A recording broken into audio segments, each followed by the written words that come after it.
Welcome to CMD news. నా పేరు కామాక్షి. ముందుగా నేటి వార్తా విశేషాలు.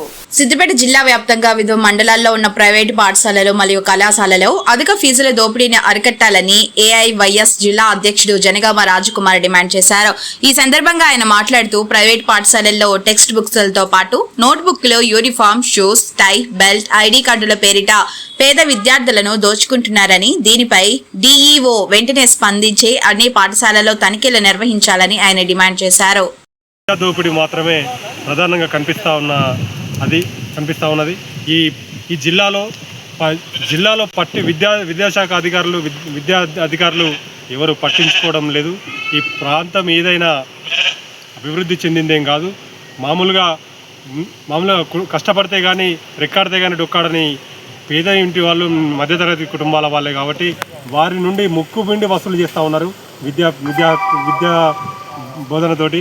ఈ ప్రాంతంలో, ఈ జిల్లాలో ఏవైనా సరే ఒక నిర్దిష్టమైన ఫీజు నియంత్రణ చట్టం తప్పకుండా దీన్ని అమలు కావాలి. ఈ రాష్ట్ర వ్యాప్తంగా మొన్న రేవంత్ రెడ్డి గారు గౌరవప్రదంగా దాన్ని చేస్తూ ఉన్నారు. కానీ అతి త్వరితగతిన దాన్ని ఫీజుల నియంత్రణ చట్టాన్ని అమలు చేసి ఈ ప్రైవేటు పాఠశాలల దోపిడీని అరికట్టే విధంగా ఈ జిల్లా డిఈఓ గారు ప్రత్యక్షంగా వీరిపైన నిఘా పెట్టి ఉంచాలి. వీటిపైన చర్యలు తీసుకోవాలి. అదేవిధంగా వివిధ మండలాలలో కూడా పాఠశాలలు చాలా ఇబ్బంది పెడుతున్న పరిస్థితి కనిపిస్తూ ఉన్నది.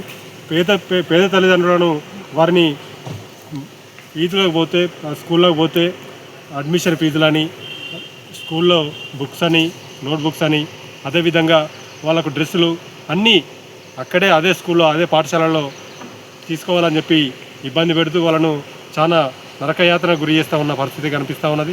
ఈ జిల్లాల్లో పాఠశాలల్లో కూడా ప్రతి ఒక్కరు ఎవరైనా కూడా ఆ స్కూళ్ళల్లో ఆట స్థలాలు ఉండవు. పిల్లలకు సరైన విద్యాబోధన ఉన్నా లేకున్నా వాళ్ళను ఇబ్బంది పెడుతూ చదివిస్తూ వాళ్ళను నరక పెడుతూ ఉన్నారు. ఇప్పుడే చిన్న పిల్లలకే వేలకు వేలు వాళ్ళ మీదకి వసూలు చేస్తూ వాళ్ళకు మోయలేని బరువును పిల్లల మీద మోపుతా ఉన్నారు. ఆ భారం మోపుతా ఉన్నారు. వీటిపైన తప్పకుండా జిల్లా విద్యాధికారి దృష్టి పెట్టి సీరియస్గా యాక్షన్ తీసుకోవాల్సిందిగా ఏఐవైఎఫ్ జిల్లా అధ్యక్షునిగా సిద్దిపేట జిల్లా నుండి కోరుతా ఉన్నాం.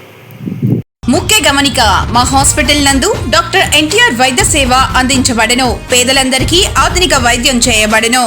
మాలిని దేవి multi speciality hospital, Christian Peta, 5వ లైన్, కావలి. డాక్టర్ గుట్టిపాటి మాలిని దేవి ఎంబీబీఎస్, ఎంఎస్, ఓబీజీవై, కాన్పులు మరియు గర్భకోశ వ్యాధి నిపుణులు. మాలిని దేవి మల్టీ స్పెషాలిటీ హాస్పిటల్ నందు అందించు వైద్య సేవలు: సాధారణ కాన్పులు, సిజేరియన్లు, లాప్రోస్కోపిక్ ద్వారా గర్భసంచికి సంబంధించిన ఆపరేషన్లు, ట్యూబెక్టమీ, పిల్లలు లేకుండా operation, high risk pregnancy, ectopic pregnancy మరియు గర్భసంచి నీటి బుడగలు, గర్భసంచి జారిన ఆపరేషన్లు, రొమ్ముగడ్డలకు చికిత్స, నెలసరి ఇబ్బందులకు చికిత్స, మెనోపాజ్ సమస్యలకు చికిత్స చేయబడును. స్త్రీలకు సంబంధించిన అన్ని సమస్యలకు చికిత్స చేయబడును. Doctor Battina Narendra Babu MBBS, MS, general and laparoscopic surgeon. Laparoscopic ద్వారా అపెండిసెక్టమీ, 24 గంటల కడుపు నొప్పికి చికిత్స, హెర్నియా మరియు పిత్తాశయంలో రాళ్లు తీయబడెను. వరి బీజం, హెర్నియా, నరాలు ఉబ్బడం, హైడ్రోసెల్, థైరాయిడ్ ఆపరేషన్లు చేయబడెను. Malinidevi multi speciality hospital, Christian Peta, 5వ లైన్, కావలి. ఫోన్ నంబర్స్ 9398665676 మరియు 08626245167.